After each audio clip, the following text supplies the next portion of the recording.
দেখাবো মুগ ডাল দিয়ে লাউ রান্না করা। আর এখন মুগ ডালগুলো আমি ভেজে নেব।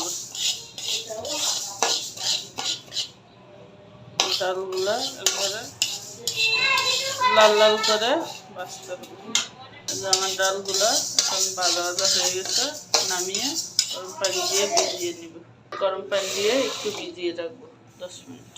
10 মিনিট হয়ে গেছে, ডালগুলো এখন ধুয়ে ঠান্ডা পানি দিয়ে চুলায় বসিয়ে দেব।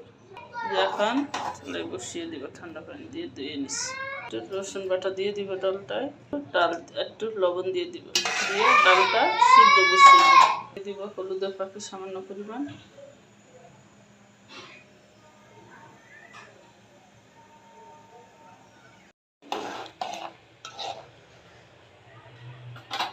আমার ডালটা সিদ্ধ হয়ে গেছে।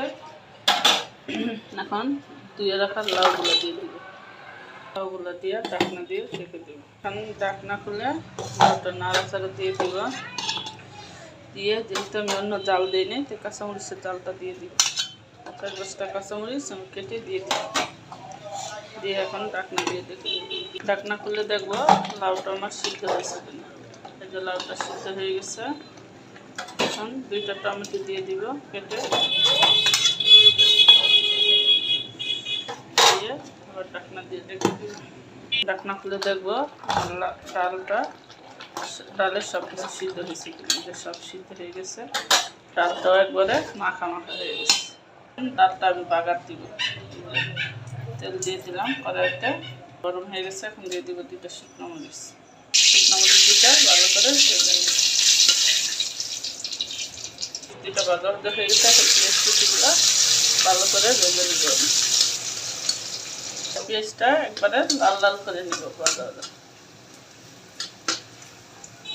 পেঁয়াজটা একবারে লাল লাল হয়ে গেছে। ডালটা দিয়ে দিব, দিয়ে নাড়াচাড়া দিয়ে দিব। দিয়ে এখন ডালটা আবার মিলিয়ে দেব। ডাল হয়ে গেছে, এখন ধনিয়া পাতা দিয়ে নামিয়ে নিব। ধনিয়া পাতা দিয়ে আগে নাড়াচাড়া দিব, তারপরে নামিয়ে নিব। দেখতে হয়েছে আমার ডাল রান্না করাটা। অবশ্যই সবাই কমেন্টস করে জানাবেন।